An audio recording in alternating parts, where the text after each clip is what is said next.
வணக்கம் சகோதர Michael's mind set. நான் மைக்கேல் ராஜ். இந்த வீடியோல நான் நிற்பேன், நான் நடப்பேன், நான் ஓடுவேன். இதை எப்படி இங்கிலீஷ்ல சொல்றது, நான் என்னென்னலாம் செய்வேன் அப்படிங்கறத இங்கிலீஷ் எப்படி சொல்றது அப்படிங்கறதையும், அவன் நிற்பான், அவன் நடப்பான், அவள் ஓடுவாள், அந்த மாதிரி மத்தவங்க என்னென்ன செய்வாங்க, என்னென்னலாம் செய்ய போறாங்க அப்படிங்கறத இங்கிலீஷ் எப்படி சொல்றதுங்கிறதையும் பார்க்க போறோம்.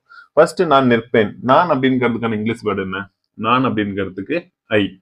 நிற்கிறது அப்படிங்கிறதுக்கு ஸ்டாண்ட், STAND. ஐ ஸ்டாண்ட் அப்படின்னா நான் நிற்கிறேன்னு அர்த்தம். ஆனா நமக்கு என்ன வேணும்? நான் நிற்பேன், நிற்பேன். இந்த மாதிரி பேன் அப்படிங்கிற எந்த ஒரு வார்த்தையை நம்ம இங்கிலீஷ்ல சேர்க்கணும்.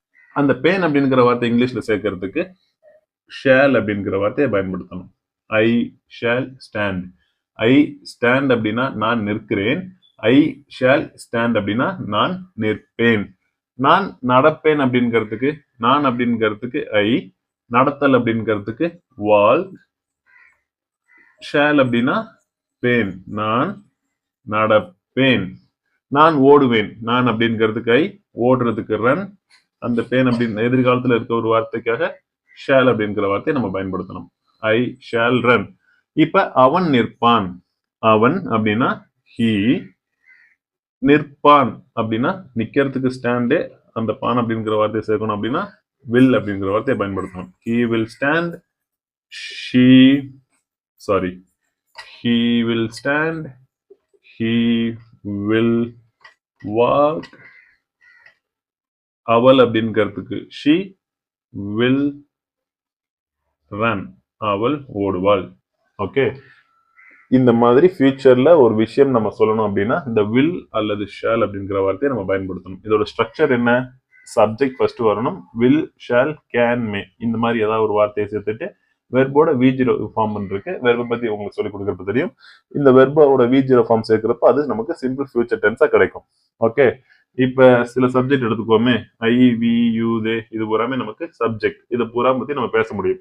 இந்த சப்ஜெக்டோட பிரசன்ட் ஃபார்ம் ஆஃப் வெர்பு சேர்த்தோம் அப்படின்னு கேட்டா அது simple present tense. For example I play அப்படின்னா நான் விளையாடுகிறேன்.